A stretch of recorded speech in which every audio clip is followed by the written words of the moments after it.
सबसे पहले आपके चैनल को बहुत बहुत धन्यवाद, पूरे समाधान कब तक के चैनल को और उसके सब्सक्राइबर को बहुत बहुत धन्यवाद।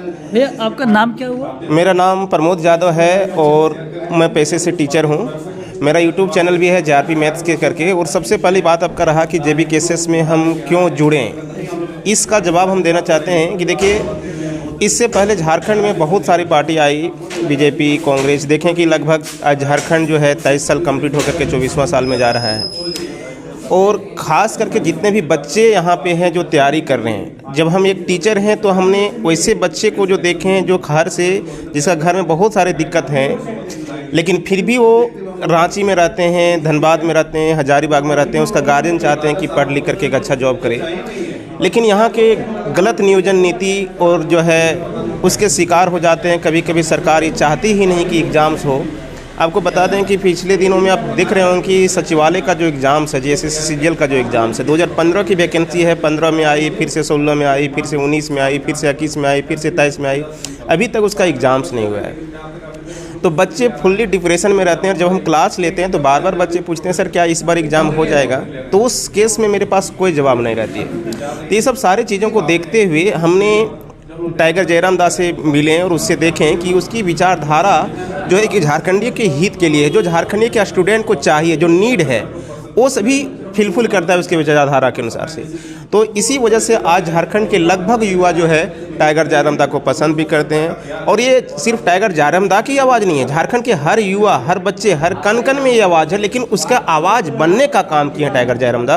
और इसी चीज़ों को समझते हुए हमने JBKSS में अपना जो है रोल निभाना शुरू किया और JBKSS से जुड़ने का प्रयास किया। अगर नियोजन नीति अच्छा से बन जाती है तो बार बार जो है आप चीज़ें को, अभी तक झारखंड में ये नहीं हो पाया कि झारखंड में जो रह रहे हैं उसमें से झारखंड के कितने ऐसे हैं जो झारखंडी हैं। यहाँ तो सबसे बड़ी बात ये है कि लगभग यहाँ पे जितने भी 50% ऐसे हैं जो कि झारखंड के साथ साथ दूसरे राज्य के भी हैं। तो हमको उससे कोई मतलब नहीं। हम यही कहना चाहते हैं, JBKSS की मेरी विचारधारा ये है कि आप एक जगह का ही रहिए ना, अब दोनों जगह का तो नहीं हो सकते हैं। आप बाहर से आए हुए हैं, अगर कोई भी है तो आपसे कोई दिक्कत नहीं। जैसे हम लोग कोई सिंपल सोचिए कि अगर हम लोग का मान लीजिए कोई रिश्तेदारी आता है, उसको अच्छा से खान पान करते हैं, मेहमानी करते हैं, लेकिन अगर वो मेरे घर में ही बैठ करके मेरा ही हक को छीनने का काम करने लगे तो उसका विरोध हम लोग करेंगे।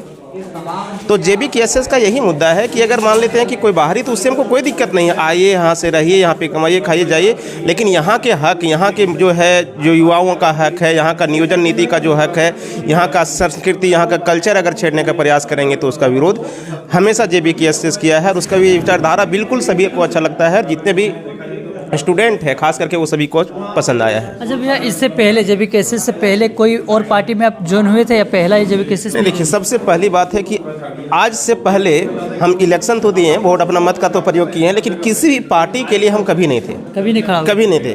किसी पार्टी विशेष से हम इसलिए नहीं थे क्योंकि किसी भी पार्टी में ऐसी विचारधारा हम देखने को आज तक नहीं मिला था। और हम पार्टी पॉलिटिक्स से बिल्कुल दूर थे, क्योंकि हम लोग ट्रेड टीचर्स जो है खास करके पार्टी पॉलिटिक्स से बहुत ही दूर है। और हम कहते हैं कि अभी भी देखिए, मेरा इस पार्टी में आने का सिर्फ और सिर्फ ये लक्ष्य है कि झारखंडी के स्टूडेंट को, झारखंडी के युवा को हक और अधिकार देने का जो काम करेगा हम उसके पास रहेंगे, चाहे जो पार्टी रहे। अगर वो ऐसा काम करेगा तो करेंगे, और ऐसा काम अभी सिर्फ और सिर्फ JBKSS कर रहा है, इसलिए हम JBKSS के साथ